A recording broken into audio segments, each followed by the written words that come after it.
चलिए class 10th के बच्चों हाजिरी लगाओ और आज स्टार्ट करते हैं केमिस्ट्री। पहला चैप्टर है आपका केमिकल रिएक्शंस। बहुत ही इजी तरीके से हम पढ़ेंगे। चलिए शुरुआत करते हैं। केमिकल रिएक्शन क्या होता है?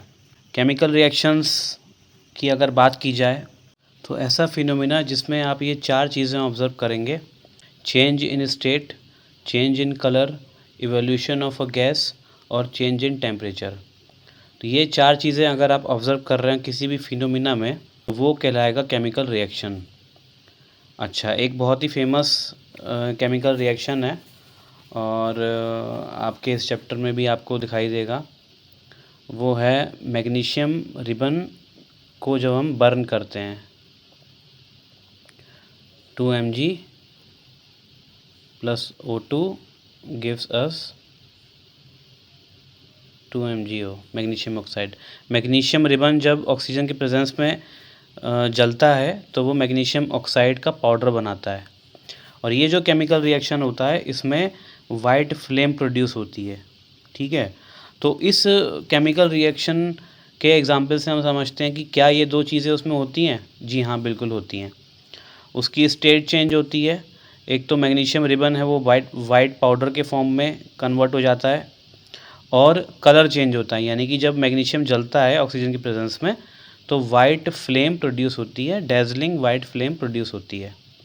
ठीक है, और हम बात करें इवोल्यूशन ऑफ अ गैस। कोई ऐसा फिजिकल फिनोमिना जिसमें गैस इवॉल्व हो रही हो, यानी केमिकल रिएक्शन के बाद या दौरान गैस निकले उसमें से, तो उसका एक एग्जांपल है जिंक को जब हम केमिकली रिएक्ट कराएंगे H2SO4 से सल्फ्यूरिक एसिड से रिएक्शन कराएंगे तो हाइड्रोजन गैस इवॉल्व होती है, हाइड्रोजन गैस बाहर निकलती है। तो ये एक केमिकल रिएक्शन का एग्जांपल है। चेंज इन टेम्परेचर, ऐसा फिजिकल फिनोमिना या केमिकल फिनोमिना जिसमें कि टेम्परेचर में बदलाव आए, ठीक है, वो भी केमिकल रिएक्शन कहलाएगा। चेंज इन टेम्परेचर कैसे? आपने ये जो रिएक्शन कराया जिंक और सल्फ्यूरिक एसिड का, एक टेस्ट ट्यूब के अंदर आप ये कराओगे या एक कॉनिकल फ्लास्क के अंदर कराओगे, आइदर इन टेस्ट ट्यूब और कॉनिकल फ्लास्क। इसके अंदर आप केमिकल रिएक्शन कराओगे, जिंक के ग्रेन्यूल्स डालोगे, ऊपर से डाइल्यूट सल्फ्यूरिक एसिड डालोगे।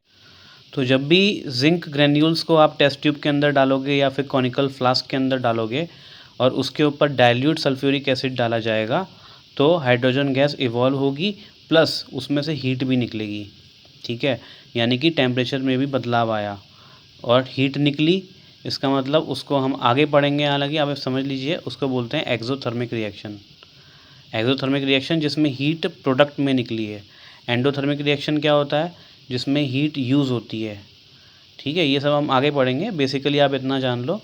मैंने आपको क्या बताया, केमिकल रिएक्शन क्या होता है, जिनमें आप ये चार चीज़ें अगर ऑब्ज़र्व कर रहे हो तो आप कह सकते हो कि केमिकल रिएक्शन हुआ है, केमिकल रिएक्शन घटित हुआ है। चेंज इन स्टेट, स्टेट में बदलाव आए।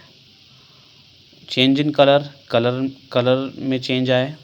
गैस इवॉल्व हो या फिर चेंज इन टेम्परेचर, टेम्परेचर में चेंज आए। तो एग्जांपल मैंने आपको बता दिया।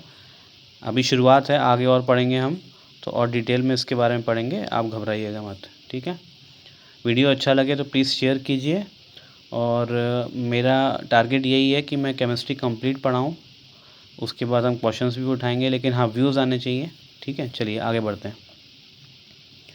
तो chemical reaction described in sentence, मतलब कि हम केमिकल रिएक्शन को ना वर्ड्स में ही बोल सकते हैं। जैसे मैंने अभी शब्दों में बोला कि magnesium oxide magnesium ribbon is burning in the presence of oxygen and it gives magnesium oxide and it Burns with a white flame. अगर मैं सेंटेंस में बोल दिया, पूरा एक सेंटेंस क्या, ये तो पैराग्राफ हो गया पूरा, कि मैग्नीशियम रिबन को हमने ऑक्सीजन के प्रेजेंस में बर्न किया तो डेजलिंग वाइट फ्लेम प्रोड्यूस हुई और मैग्नीशियम ऑक्साइड बन गया।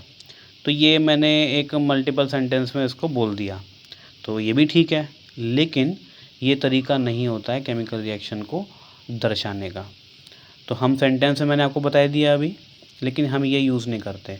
अच्छा, वर्ड्स में भी यूज़ कर सकते हैं, वर्ड्स में भी हम शो कर सकते हैं कि मैग्नीशियम प्लस ऑक्सीजन। मैंने बोला भाई इसमें क्या हो रहा है, इस वाले रिएक्शन में क्या हो रहा है, मैग्नीशियम प्लस ऑक्सीजन रिएक्ट कर रहे हैं और मैग्नीशियम ऑक्साइड बन रहा है।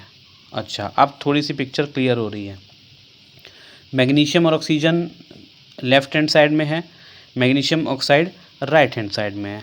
जो लेफ्ट हैंड साइड में है उनको बोलेंगे हम रिएक्टेंट, और जो राइट हैंड साइड में है उनको बोलेंगे प्रोडक्ट। जो आपस में दो केमिकल्स या कंपाउंड आपस में मिले या एलिमेंट्स आपस में मिले और उनसे जो बना, जो आपस में मिले उनको रिएक्टेंट बोलेंगे, और जो बना उसको प्रोडक्ट बोलेंगे। तो ये थोड़ी सी पिक्चर हमको क्लियर कर रहा है, ये हमने वर्ड्स में लिखा है। लेकिन हम ऐसे भी प्रेजेंट नहीं करते, और भी अच्छा तरीका होता है प्रेजेंट करने का, जो कि केमिस्ट्री की भाषा कहलाती है, और यही आपका फाउंडेशन बनाएगा। और आगे जब आप केमिस्ट्री में आगे पढ़ोगे 11th 12th और उसके बाद फिर बीएससी या बीटेक करोगे, तो इसी भाषा का हम प्रयोग करेंगे। और वो भाषा क्या है? केमिकल फार्मूला की भाषा। यानी केमिकल इक्वेशन को, किसी भी केमिकल रिएक्शन को हम केमिकल फार्मूला यूज़ करके, एलिमेंट के सिंबल यूज़ करके हम उनको दर्शाएंगे। और ये जो तरीका होता है ये मोर कंसाइज है एंड मोर यूज़फुल है। It is very concise and useful. Concise कैसे कि ये शॉर्ट है। देखो हमने क्या लिखा, मैग्नीशियम का सिंबल लिख दिया, ऑक्सीजन का सिंबल बना दिया, ठीक है, और मैग्नीशियम ऑक्साइड बना दिया हमने, ये कंपाउंड बन गया, ठीक है। तो ये वाइडली यूज तरीका है और ये प्रोफेशनल तरीका है। केमिस्ट्री की भाषा यही है, केमिस्ट्री की भाषा यही है। तो क्या किया, Mg, मैग्नीशियम का सिंबल Mg होता है, M capital G small. Oxygen का O होता है, लेकिन ये ऑक्सीजन है, ऑक्सीजन का मॉलिक्यूल है, तो O2 और MgO। अच्छा, ये जो इक्वेशन आप देख रहे हो ना, ये बैलेंस नहीं है, ये बैलेंस नहीं है, ये अनबैलेंस्ड इक्वेशन है। और अनबैलेंस इक्वेशन को हम बोलते हैं स्केलेटल।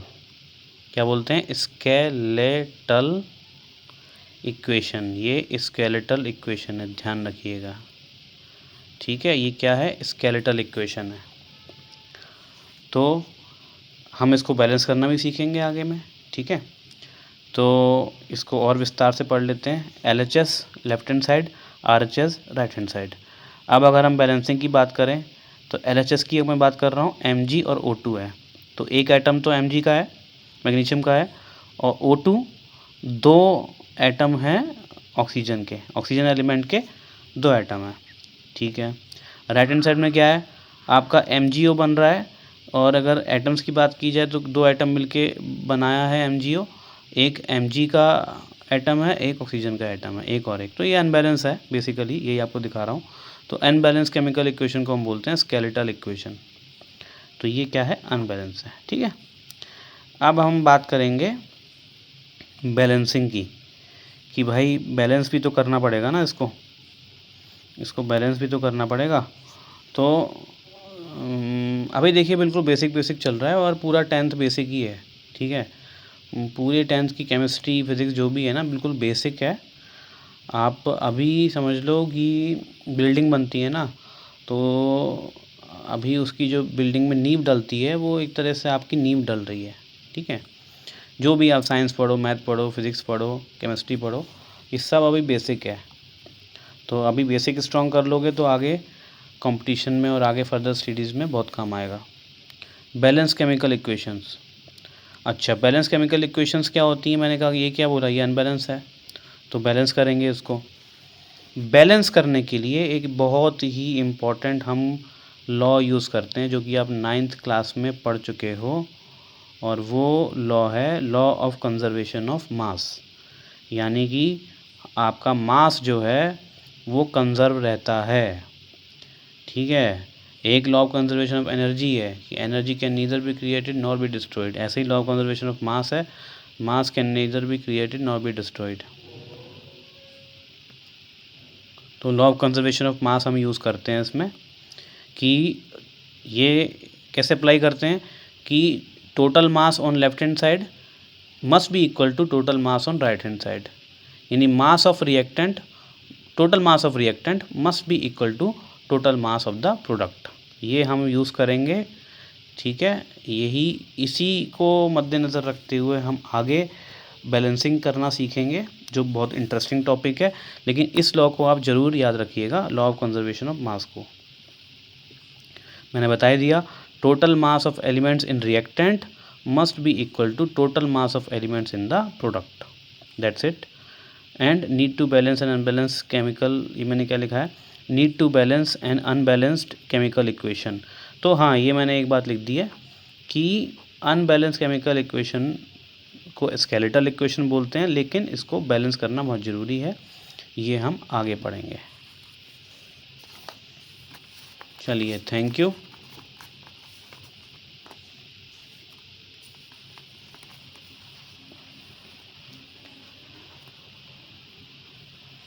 चलिए, थैंक यू. पहली क्लास थी आपकी ये. प्लीज़ वीडियो को प्लीज़ वीडियो को शेयर कीजिए, लाइक कीजिए, कमेंट कीजिए अगर अच्छा लगा तो, और कुछ सजेशन अगर देने हो तो भी वो भी दीजिए, और चैनल को सब्सक्राइब कीजिए, और प्लीज़ चैनल को शेयर भी कीजिए. Thank you.